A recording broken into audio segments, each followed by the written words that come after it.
चालू कराने के लिए प्रयास तो सरकार के लेवल पर होगा। केंद्र सरकार की बात है, क्योंकि दोनों देशों के बीच में वार्ता होनी चाहिए और दोनों दोनों देशों के बीच में संबंध सुधरने चाहिए। तो जब तक चुनाव नहीं हो, मैं समझता नहीं कि ये सुधरेंगे।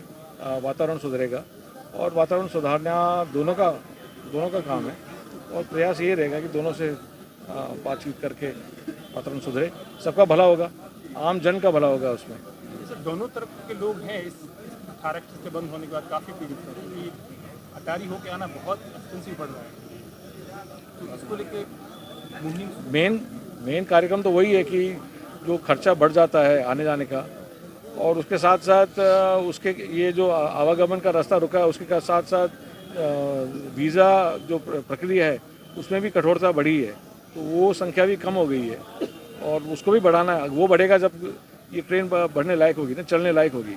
अगर आप वीज़ा कम दे रहे हैं तो ट्रेन चलाने का मतलब ही नहीं है। दोनों एक साथ काम होंगे। लोगों को टू रिश्ते के लिए थार एक्सप्रेस की शुरुआत की गई थी, वो हाल ही में बंद है। उसको चालू कराने के लिए आपके क्या प्रयास रहेंगे? चालू कराने के लिए प्रयास तो सरकार के लेवल पर होगा। केंद्र सरकार की बात है, क्योंकि दोनों देशों के बीच में वार्ता होनी चाहिए और दोनों देशों के बीच में संबंध सुधरने चाहिए। तो जब तक चुनाव नहीं हो, मैं समझता नहीं कि ये सुधरेंगे।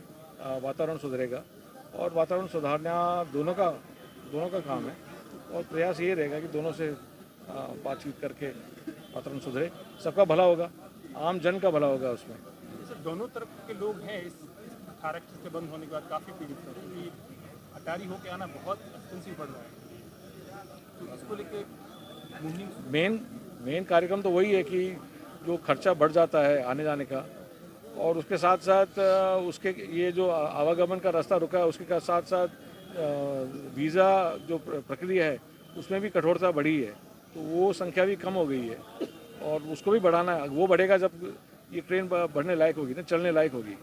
अगर आप वीज़ा कम दे रहे हैं तो ट्रेन चलाने का मतलब ही नहीं है। दोनों एक साथ काम होंगे। लोगों की जो भीड़ उमड़ी है इन सभी आयोजनों में, उसे किस तरह देखते हैं, क्योंकि सीधा जुड़ाव था दाता का आम जनता से, आम लोगों से और अपनी मायर से। तो ये एक वही उदाहरण है कि जिस प्रकार जिस भावना से संबंध तो दोनों तरीके से होते हैं ना, दोनों तरफ से होते हैं। तो वो भले आज इस लोक में नहीं है, परंतु उनके साथ जो संबंध बने थे वो अटूट हैं और अटूट रहेंगे। और जिस भावना से लोग आगे बढ़कर आए हैं, चाहे यहाँ हो चाहे शेरगढ़ हो, जो मैंने कार्यक्रम देखे हैं, और वो भावना अभी भी है और रहेगी, मुझे इतना विश्वास है। स्वाभिमान की जीत हुई इन चुनाव में? निश्चित जीत हुई है स्वाभिमान की, और स्वाभिमान ये उत्साह, आधा उत्साह तो स्वाभिमान के कारण भी है। चुनाव परिणाम के बाद में भी स्वाभिमान की जीत? जीत तो वहीं हुई ना।